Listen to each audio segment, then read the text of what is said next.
Now, the greatest radio shows of all time. Suspense. The Shadow Node. Washington calling David Harding, Counter Spy. Classic radio theater. The Great Gildersleeve. Fibber McGee and Molly. Dragnet. Gunsmoke. The Lone Ranger. Now, step back into our time machine with your host, Wyatt Cox. Good evening, friends of the Inner Sanctum. An hour of programs from the old Mutual Broadcasting System. We're going to start off, and they're all weird shows. We're going to start off with the Crime Club. This episode was originally broadcast May 1st, 1947. It's entitled Epitaph for Lydia. And we'll get started if someone will just answer the phone.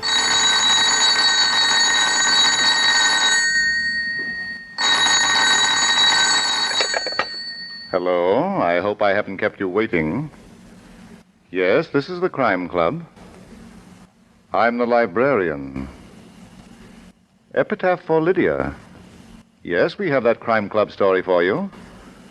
Come right over.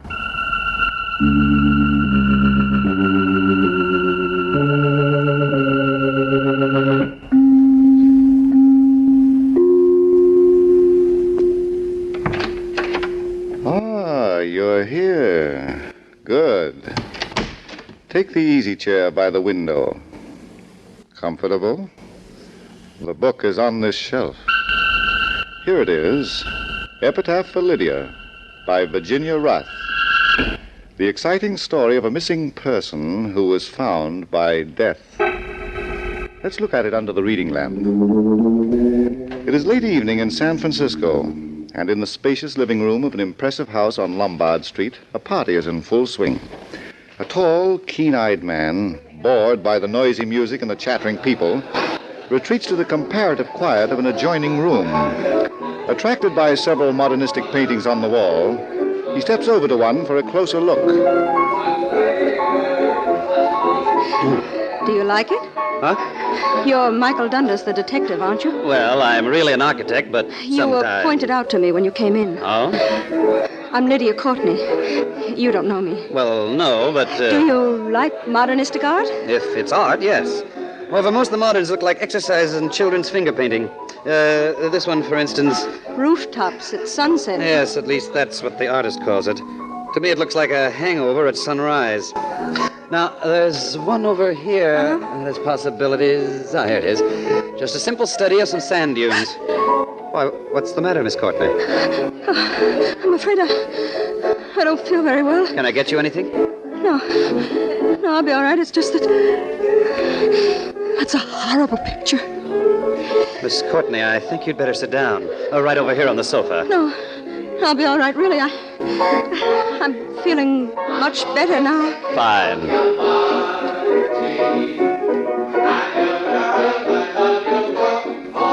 Miss Courtney. Margie. Oh. Miss Courtney. I knew she'd faint. Lucky I grabbed her before she fell. Now, onto the sofa. There we are. Lydia, aren't you going to... Oh, what's happened? She fainted. The sand dunes. Many a one for him shall moan, but none shall know. I've forgotten. That's odd. What? That she should quote from that old ballad. She was just delirious. She didn't know what she was saying. And I guess Margie doesn't mean anything either. Margie? Yes. By the way, I think I know you from someplace, don't I? Yes, I run a bookstore, Mr. Dundas. I think you've been in it a few times. Oh, that's right. I bought some books and had them sent. Your name is, Bond, isn't it? Yes, Sally Bond. Uh-huh. Tell me, how'd you burn your wrist?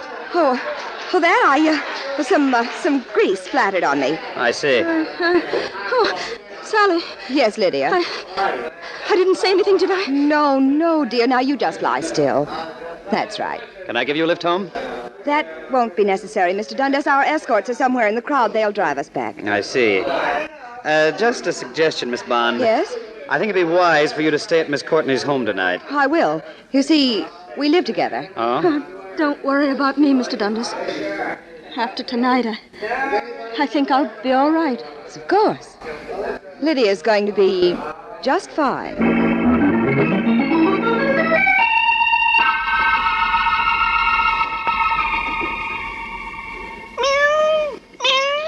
I guess you're right, Mabel. Puzzles seem to pursue me, don't they? I go to a party for relaxation, and up bounces a prettier problems I've come across in years. A painting, a song, a woman who faints, and that poetry she quoted. Oh, am I boring you? I get it. That look in your eyes. L'amour. Time for a rendezvous. Oh, but it's 1:30 in the morning. Okay. Stop pawing your whiskers, you Rouet. I'll let you out. Come on. Up we go. Margie, I'm always thinking of you, Margie.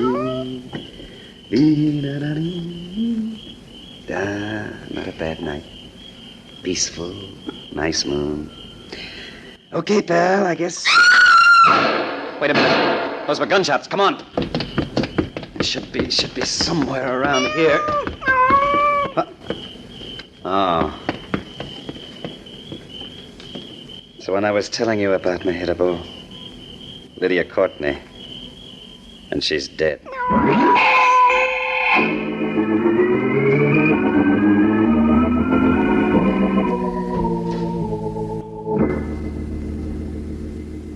But, Inspector, that's all I know. That's the whole story. Can't be. Doesn't make sense, Mike. It's crazy. Mm-hmm. Crazy, but true. Oh. Did your boys find anything that might help? No. Say, what do you think Lydia Courtney was doing around here? I think she was on her way to see me. Mm-hmm. You see, when she spoke to me at the party, I had the feeling she wanted to talk to me about something that worried her. Yeah? Then she fainted, and when she came to, the time for opening up had passed. Sally Bond was around. Anybody else? No, their escort, Sally's brother Bill, and a fellow named Jay Stanton, were among the crowd in the living room. I was introduced to them before I left. I see. Well, we'll check them all, and we'll begin with Sally Bond.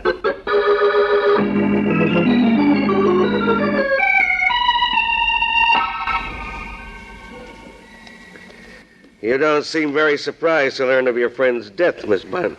Well, I've already heard about it, Inspector. How?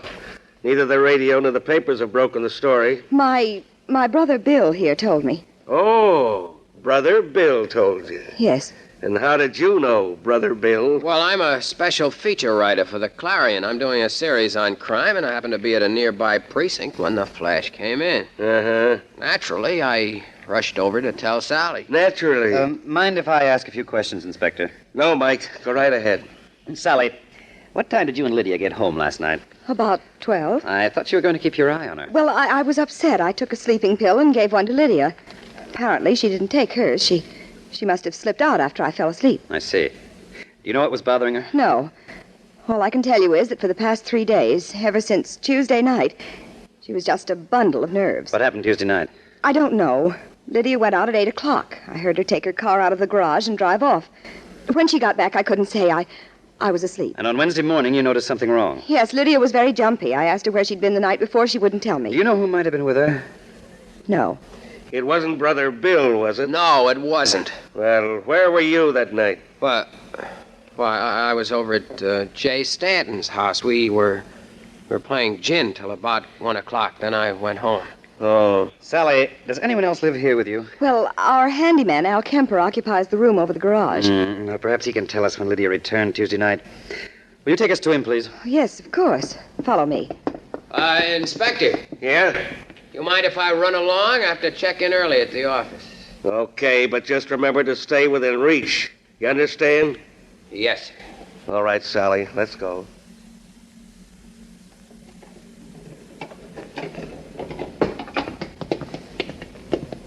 Is this Lydia's car, Sally? Yes, Mr. Dundas. How about calling the handyman? Certainly. Al! Oh, Al! He may still be asleep. Excuse me, I'll run up and get him. Inspector. Yeah? Take a look at the bumper and the front fender. They've both been straightened, and the fender's been painted quite recently. Inspector? Yes? Al Kemper is gone. May 1st, 1947, The Crime Club on Classic Radio Theater with Wyatt Cox. It's a big, bold story set in the heartland of America, along the edge of Lonely Mountain. I am open for business. And so Big William Gorgon, played by handsome Michael James, fiercely set down his Midwest roots. Oh, darling, we're going to sell bathrobes and raise chickens. Set as adoring wife Wilhelmina, portrayed by beautiful Glenda Olsen. Oh, I love our store, Will. But they hadn't counted on Big Ralph's bathrobes and cattle store coming to town. Oh, Will, what will we do, Will? Will had a plan, a way of facing off against tough Big Ralph. We're going to change the face of America. We're going to advertise. For what? With print, broadcasting, and bus benches, we're going to tell people who we are and where we are. What's a bus? And so the story of how one man brought advertising to the heartland. Oh, will it work? It will. Well, my name ain't Will, Wilhelmina. We got to advertise or we'll die. And so the greatest marketing story of all time is here. Advertise or die, dopey. Put your message on this national advertising platform. Email classicradiotheater@gmail.com. classicradiotheater@gmail.com. Now on Classic Radio Theater with Wyatt Cox, more of The Crime Club, May 1st, 1947, Epitaph for Lydia. Lydia dead? Hard to believe, Bill. Sally know? Yes, Jay. Poor kid, the police will probably hound the life out of her. Uh-huh. They were doing a good job of it when I left her. Mm-hmm. Jay. Yes? I wonder if you'd do me a favor. Sure. What is it? Well, it seems that something happened Tuesday night. I mean, Lydia was out with someone, and that person may be the leading suspect. Well?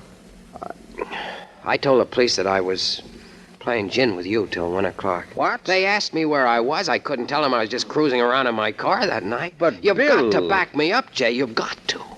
You're putting me on an awful spot, Bill. I know, but I just said the first thing that popped into my head. Now I've got to stick to it.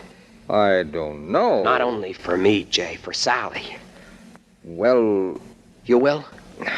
Okay. Thanks, Jay. Thanks a lot. I'll never forget this. Never. Just one thing before you go, Bill. What's that?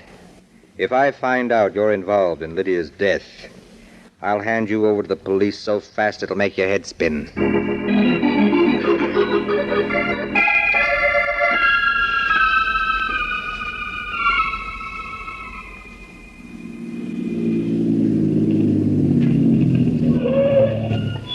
Well, here we are, Inspector. Yeah.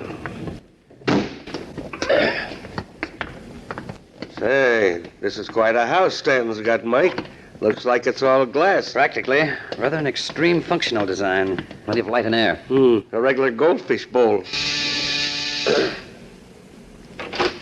Yes?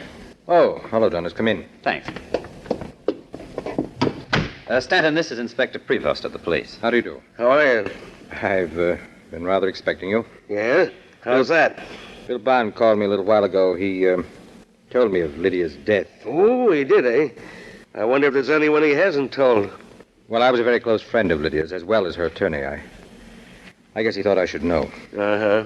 Stanton, we've been told by Sally Bond that Lydia had been acting queerly lately. Do you know why? No. We all commented on it, but she wouldn't tell anyone what was bothering her. I see. By the way, Stanton, where were you last Tuesday night? Oh, right here.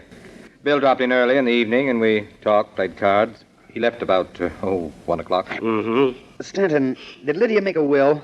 Yes. Would you like to see it? You mean you have it with you? Well, not exactly. It's in my safe. You see, this is my office as well as my home. Oh, well, you probably remember the contents of the will. Tell me, who benefits by Lydia's death? Well, outside of certain small bequests, where the bulk of the estate goes to Sally Bond.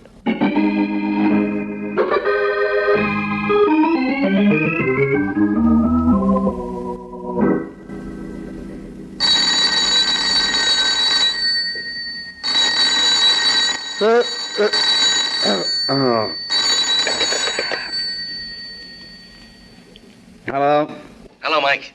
Inspector Prevost. Oh, what's the idea? I told you I wanted to catch a little shut-eye. I'm dead. I know, but listen. Is Sally Bond there? Huh?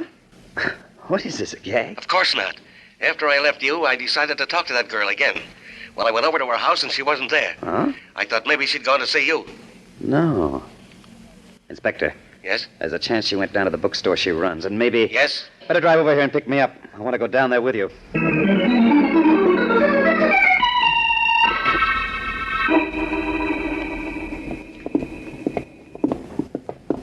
That's funny, Mike. The door to the store is open, and yet nobody's here. Listen, wait. What was that? Quick, Inspector. The door behind the desk. Right. There, Inspector. On the floor near the table. Sally. Mr. Dundas, Inspector. Take it easy, kid. Oh, my head. What happened, Sally? I came down to the store. I'd just taken off my hat when I heard a noise in the stockroom. Yes. I opened the door. Someone standing behind it hit me over the head. That's all I can remember. I see. Probably got in through the rear window. Sally, why did you come down here? Well, on Wednesday, Lydia gave me a sealed envelope. She didn't tell me what was in it. All she said was that I should keep it for her down here. Mm-hmm. If anything happened to her, I was to open it and read what was inside. Then I was to decide what to do. Where did you put it? In the top middle drawer of my desk. Inspector, will you see if it's there? Right.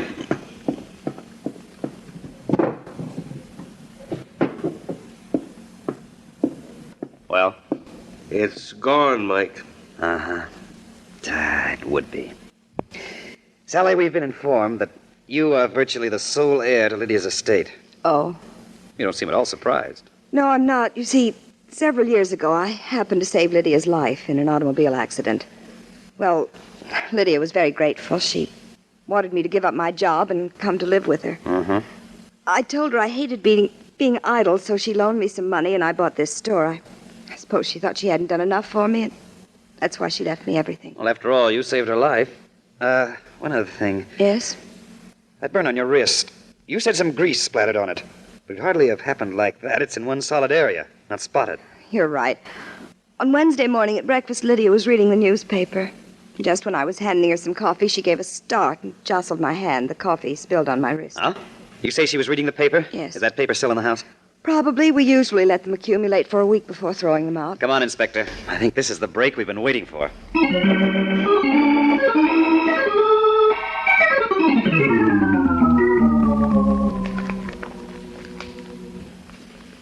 Here they are, Mr. Dundas, the papers for the past week. Thanks, Sally.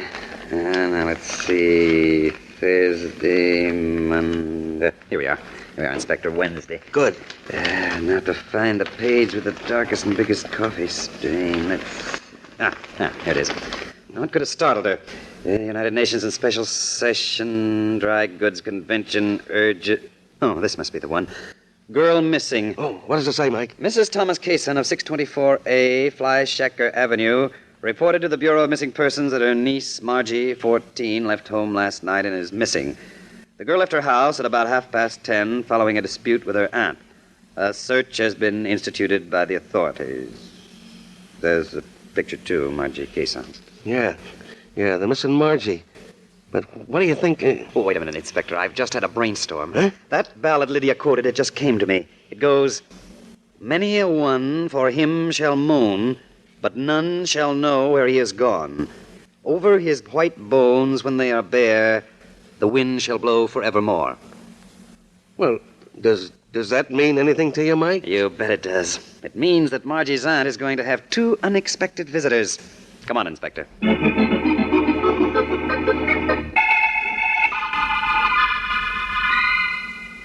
Why don't you two guys beat it? Go on, let me alone. But, Mrs. Kaysen, we want to talk to you about your missing niece, Margie. Margie? She ain't missing. Go on, get out of here. I don't think she knows what she's talking about, Mike. Maybe she does, and maybe... Wait a minute. Get a load of the stock of liquor on that table. Yeah, scotch, rye, bourbon. That stuff must have cost a small fortune. Uh-huh. And where did she get the money for it? This place makes Tobacco Road look like the Waldorf. Inspector. Yeah? Take a look at that purse she's holding. It's just bulging. Yeah. Mrs. Kaysen, may I look at your pocketbook? No. I shall let you look at it. Because I want to look inside. Hey, give me that purse! I thought so. It's stuffed with bills and big ones at that. Must be about $1,000 here. Yeah, that's right. Okay, Mrs. Kaysen, where'd you get it? Come on, talk. Someone sent it to me. Who? I don't know. It came in the mail Thursday with a letter. Have you still got the letter? No, I tore it up, threw it away. Do you remember what the letter said? Yeah. It said I shouldn't worry about my niece. And if I didn't ask questions, I could keep the money. Oh, so you were smeared with some dough and you called off the search, huh? So what? The kid was nothing but a little tramp anyway. Why, you dirty... Easy, Inspector. Miss Kaysen, where do you think Margie was going when she ran away? Probably to her friend Betty's. It's where she always went when we had a fight. I see. And she never reached her friend's house, did she? No. Where does Betty live? Over at 2142 Wawona Avenue, near the beach. Oh. There's a vacant sand lot on that block. Inspector, we've got a job to do. A job of digging.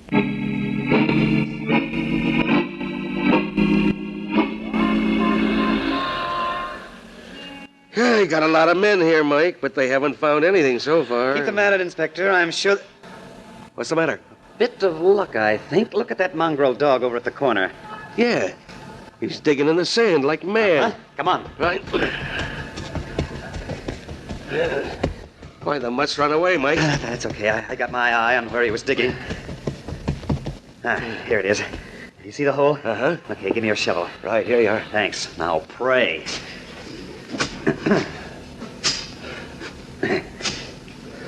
Maybe it was only a bone the mutt was after. Maybe. Do you want me to take over, Mike? No. Guess I can.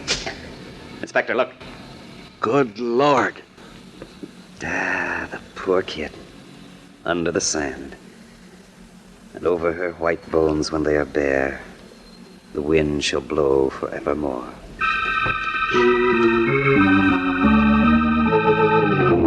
May 1st, 1947, The Crime Club on Classic Radio Theater with Wyatt Cox.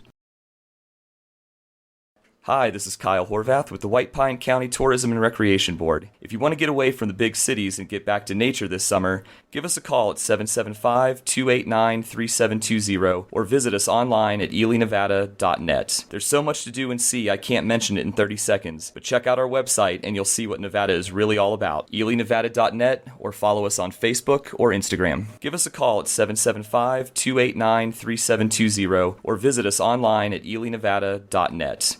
Let's see, if something costs less, but people are happier with it, that sounds like something to look into, and that's MediShare. Maybe you've heard switching to MediShare to pay for healthcare can save the typical family $500 a month, and that's huge, but it's also true that people are way more satisfied after making the switch, too. The customer satisfaction rate for MediShare is double that of the typical health insurance plan.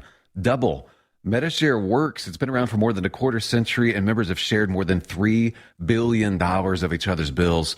People love having telehealth and a huge nationwide PPO network. So, yeah, you can save a ton and like it better. Imagine being happy with how you're taking care of your health care. So if you're self-employed or part of the gig economy, or you just want a plan you're happy with, you can call right now and get a price within 2 minutes. A very, very smart use of 2 minutes. Here's the number you need. 833-34-BIBLE. That's 833-34-BIBLE. 833-34-BIBLE. Are you suffering with arthritis or osteoporosis? Do you have diabetes? Did you know that these are just two of the hundreds of diseases that have seen improvement with Dr. Wallach's incredible longevity products? You can't get them at a health food store. The only way to get them is to call us at 800-214-0065. That's 800-214-0065. Do you have heart disease, fibromyalgia, or high blood pressure? Do you have a terrible time losing weight? Dr. Wallach can help. He was a veterinarian and cured diseases in animals. He felt that he could do the same for humans, so he became a physician. Over 50 years of research and helping people like you goes into every bottle of Dr. Wallach's amazing discoveries. Do you want to feel better? Learn how to treat the cause of your problem rather than covering up the symptoms with drugs. Call 800-214-0065. That's 800-214-0065.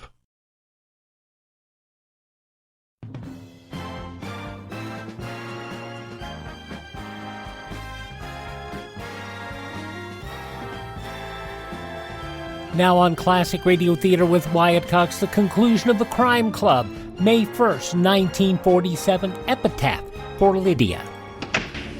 Did you get the coroner's report on Margie, Inspector? Yeah, Mike, and it was just as you figured. The kid was dead before she was buried. Uh-huh. It's fairly easy now to reconstruct what happened. It is? Not for me. Well, the only conclusion which fits all the facts is that Lydia's car hit Margie and killed her.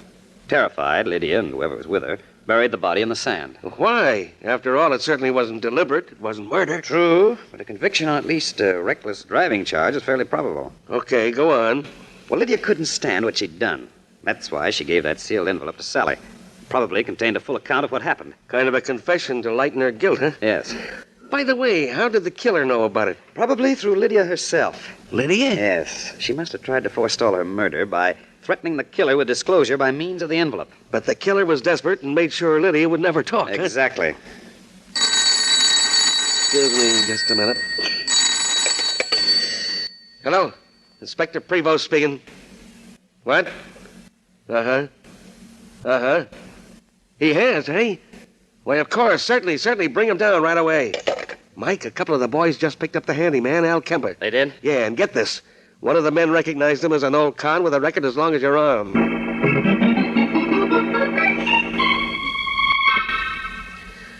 All right, Kemper, come on now. Stop stalling. Why did you run away? Early this morning when Miss Bond's brother came to see her, I was out in the yard near the kitchen. Yeah? The window was open, and I heard him tell his sister about Miss Courtney being dead. I figured me with my record, it wasn't healthy to stick around. You're lying. I'm not, I tell you. You are. Just a minute, Inspector.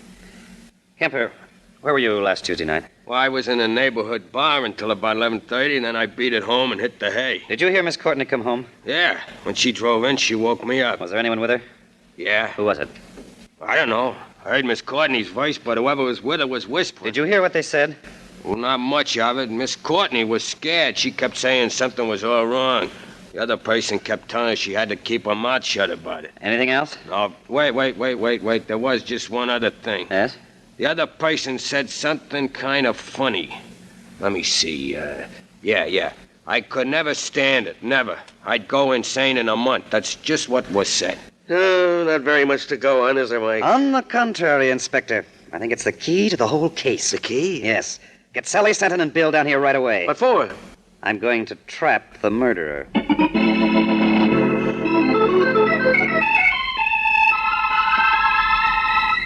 Why did you call us down here? Okay. Quiet, please. Quiet. All right, Mike. Thanks, Inspector. I called you all down here because there's been a new development in the case, and I'll need your help. Now, will you follow me, please? I don't see any sense. Where are we going? Upstairs, Brother Bill. Hurry up. Come on. Get in the elevator. Okay. It's a tight squeeze, but I think we can make it. There we are. All right, Inspector. Close the door and take us up. Right.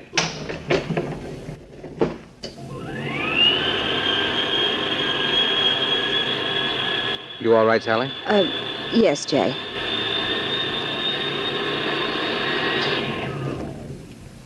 Well, what's the matter, Inspector? I don't know, Mike. Funny. We seem to be stuck. That's a fine how do you do between floors, too. Keep your shirt on, Brother Bill. That's funny. It won't start. Now, don't worry, folks. We'll probably get going in a minute. I'd like to get out. Yeah, how about it? I said I'd like to get out, please. I can't stay in here. I can't. Please. You don't understand. You don't understand! I'm afraid I do, Stanton. You murdered Lydia, didn't you? Yes.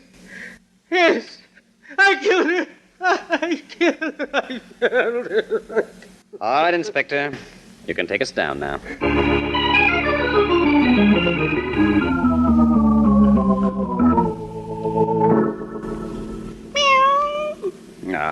You missed me, didn't you, Mehitable?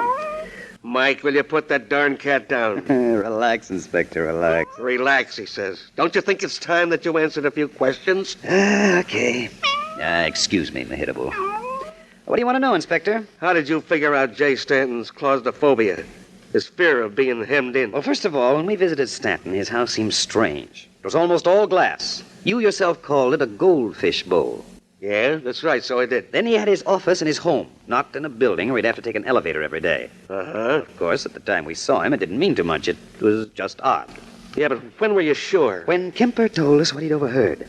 As you recall, the person with Lydia said, I could never stand it. Never. I'd go insane in a month. Yes, but how could you know what he referred to? Well, obviously, Lydia and Stanton were talking of what they had done to Margie. The only way Stanton could terrify her into silence was by pointing out a probable jail sentence if they were caught. Uh-huh. Thus, what Stanton said could only refer to what jail would mean to him. He would go insane because of his claustrophobia.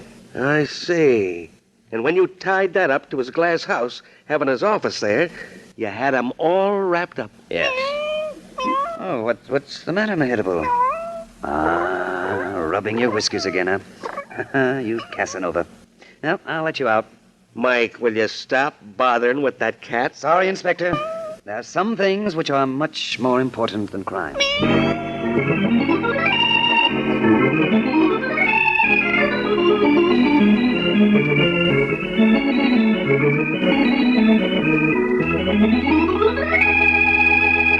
And so closes tonight's Crime Club book, Epitaph for Lydia, based on a story by Virginia Rath. James Erthine did the radio adaptation. Roger Bauer produced and directed. Sidney Smith played Mike. Jack McBride was the inspector. Julie Stevens was Sally. Ted Osborne was heard as Jay. Mason Adams was Bill. Bryna Rayburn was Lydia.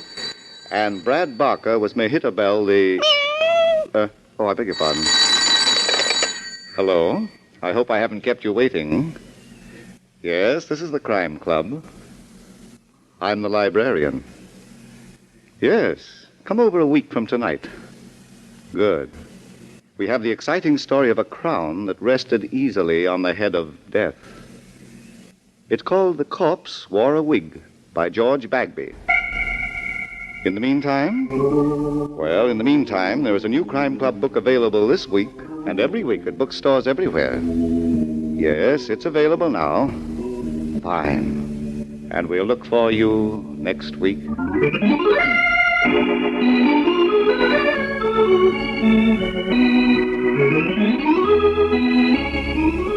This program came from New York. This is the Mutual Broadcasting System.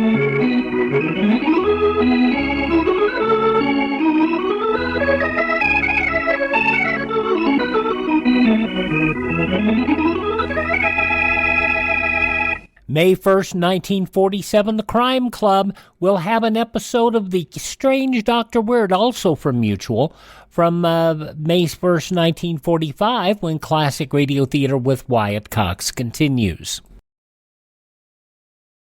Are you in bad pain? You know what I mean.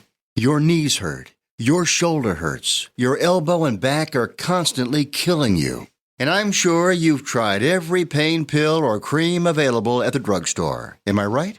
Well, here's something you haven't tried. Pain Magic. Pain Magic is not available at any drugstore. The only place you can get it is by calling the special toll-free number I'm about to give you. And to make things even better, call right now and find out about our buy one, get one free offer. We're so confident it'll work for you that we offer a free bottle with your purchase. No prescription required. Call now to learn how you can get Pain Magic and get rid of your pain. Remember, your results may vary. 800-492-8164. 800-492-8164. 800-492-8164. That's 800-492-8164. Now on Classic Radio Theater with Wyatt Cox, we go to May 1st, 1945, for an episode of The Strange Dr. Weird, a program mystery program sponsored by Adam Hatz. It was originally broadcast May 1st, 1945. The Strange Dr. Weird.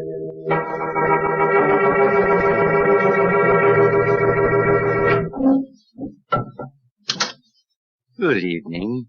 Come in, won't you? What's the matter? You seem a bit nervous. Perhaps if I told you a story, it might help calm your nerves. A story, say, about a man who found a new and amazing way of hiding from the police. I call the story The Man Who Played Dead.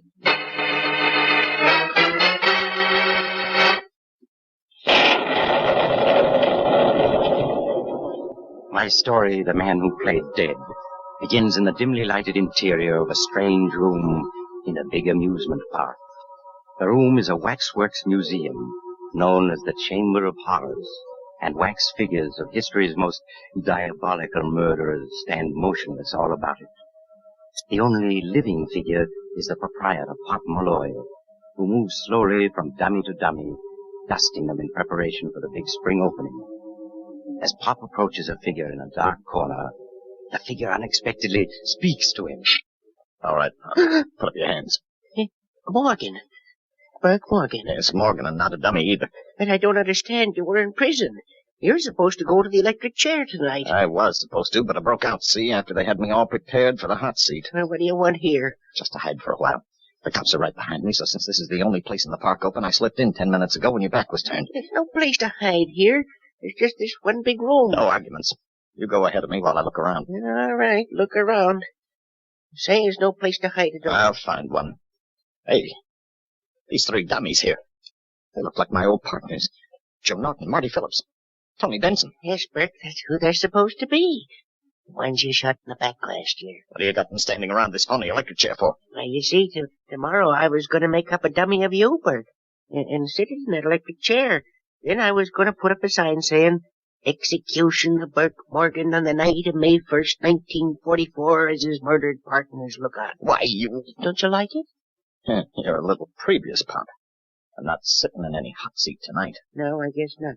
It was a cute idea, though. Too cute. Hey, their faces seem to shine in the dark. What causes that? Well, you see, I painted them with phosphorus paint. The idea was the lights would be turned down low and the customers would see the faces shining in the darkness the way they do now. Said they were ghosts. Give the yokels a big cake. Somebody at the door. It's an officer. He's coming in. Hey, Pop! Pop Malloy! Listen, Pop. I'm going to stand right here, absolutely still in the shadows here, like a dummy. You get rid of him. If he spots me, I'll plug in. Get it? Yeah, I get it. Hey, Pop, are you there? Hey, come in. Oh, it's you, friend. Yeah. Say, Pop, did you know that Burke Morgan's on the loose? Oh, is he? Yeah, and he's someplace in this park.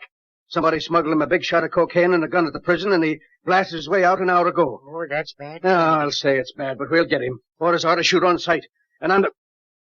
Hey, Pop. What is it? That dummy back there. It moved just now. No, it couldn't have. I saw it move. I'm going to have a look at that dummy. Try to get away. Don't. All right, cover you.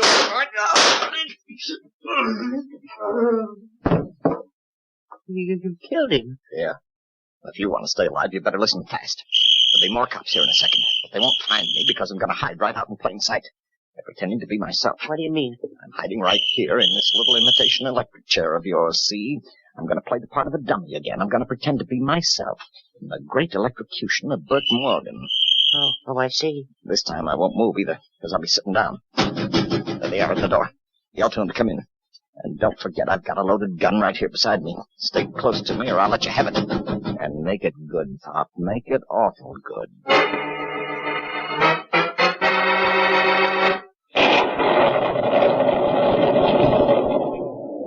And now I'll continue my story, The Man Who Played Dead.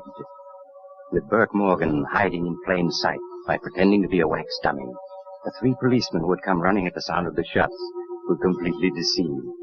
And Pop told them that the dead officer on the floor was just another wax dummy, and they believed him. After warning him to be on the alert, they left, and Burke Morgan chuckled as the door closed behind them. Good work, Pop. But you're not through yet. What do you mean? Oh, look at that squad car they parked right outside the door. If I even get out of this chair, the driver can look right in and see me. Yeah, I guess that's right. He can. Well, since this is the only place I have to hide, I'm going to sit right here until the search is over. You're the boss, Morgan. You bet I am. And you sit down right there. Okay. Now, I'm going to sit here, and you're going to sit there until they give up hunting for me. If they come in again, stall me. If you try to move without permission, I'll blast you. I won't move. I don't want to die. That's being smart. Pop, you haven't got a shot of dope on you, have you? No, Morgan. What's the matter? Nerves getting jumpy? None of your business. Now settle down. You got some waiting to do.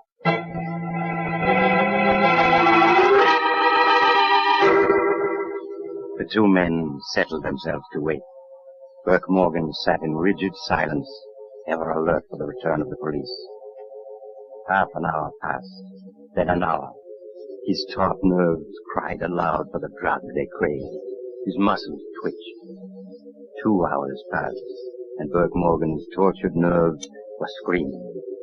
The three waxen faces which Pop Malloy had covered with phosphorus paint glowed in a ghostly fashion before his eyes. And then Burke Morgan thought he heard an eerie voice speak to him. Burke Morgan. Pop Malloy, did you say something?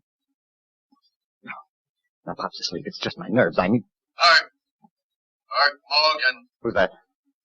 Who said my name then? I did, Burke. Your old pal, Joe Norton. Norton. Norton's dead. I killed him. It's my nerves. This spooky room and those faces. I've got to get a grip on myself. Tony Phillips is here too, Burke. No. Tony's dead, too. I'm not hearing anything. I'm not. What do you know, Norton? He doesn't know us. He doesn't recognize his old pals. He killed us, and now he won't even speak to us. Look at us, Burke, standing here in front of you. Don't you recognize us now? No. You're dead. You're just wax dummies. You're not real. But how could we be talking here if we weren't real? You're not talking to me. Just my nerves, that's all. Go away. But we're never going away, Burke. We're waiting for you to die. Then you'll be with us again. No, I don't believe it. This is Pop Malloy's Waxworks Museum, and you're all just 3 wax dummies. Maybe, Burke, but did you ever hear a wax dummy talk before? Now that you've seen us and heard us, Burke, you'll always see and hear us, No. no matter where you go. You'll always know we're with you, waiting for you to die. Waiting for you to die. No, You've thought no. of us a lot lately, haven't you? No. You had nightmares about us. You've been worrying about what would happen after you die. And now you know that we'll be waiting for you. No, get away from me. You killed us once to be rid of us, but now you can never be rid of us again. No. Never. Never. I can. I'll show you. I'll show you. Take that. Now go away. Because I've killed you. I've killed you. Do you hear? Oh.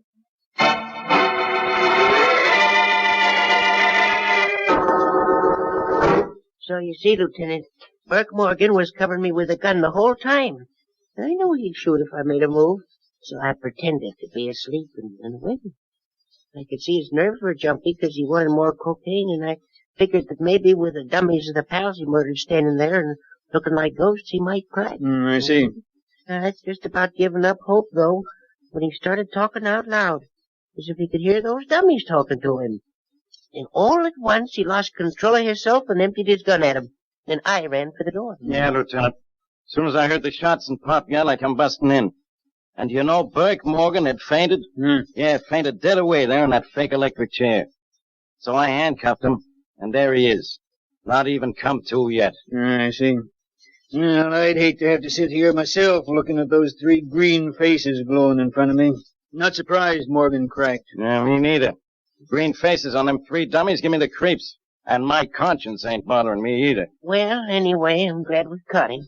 Now I can go ahead with my plans for my exhibit. You know, execution of Burke Morgan as his murdered partners look on.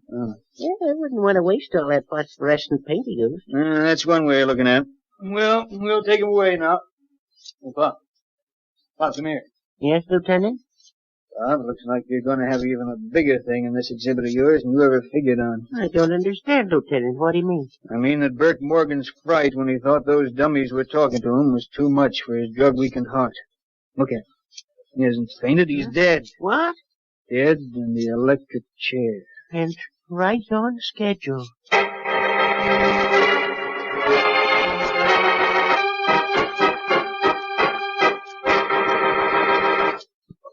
So Burke Morgan died in the electric chair, just as the law said he would. Apparently fate had decreed that he was to die that way, and nothing he could do could change it. But then, waxworks museums are rather frightening places, even when you haven't got a lot of murders on your conscience. I remember a perfectly innocent young man who got locked in one, and in the morning he... Oh, you have to go now. Perhaps you'll drop in again soon. Just look for the house on the other side of the cemetery. The house of Dr. Weir.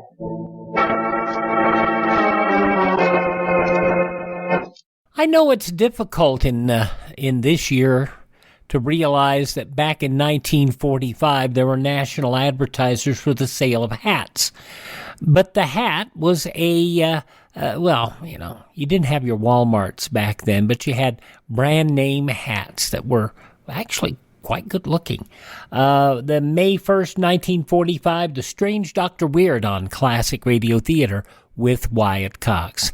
Hope you'll take a moment to thank this radio station and support their advertisers. It is their kindness and courtesy that allows us to be with you each and every time we're here on your favorite station. Hope you'll also take a moment to visit my webpage, classicradio.stream. There you can stream our shows on demand. You can learn more about building a classic radio collection of your own. You can find our social media links there as well. And you can also contact me there at classicradio.stream. Don't forget, if you miss a day, you do not have to miss a single show. If it's not on this station and you miss it, you can find it through iHeartRadio or Spotify, Spreaker, TuneIn, Apple Podcast, Google Podcast, Amazon, or Facebook. Just search for Classic Radio Theater with Wyatt Cox. Tell all your friends the great radio shows are right here at this spot on the dial. Classic Radio Theater with Wyatt Cox on your favorite station.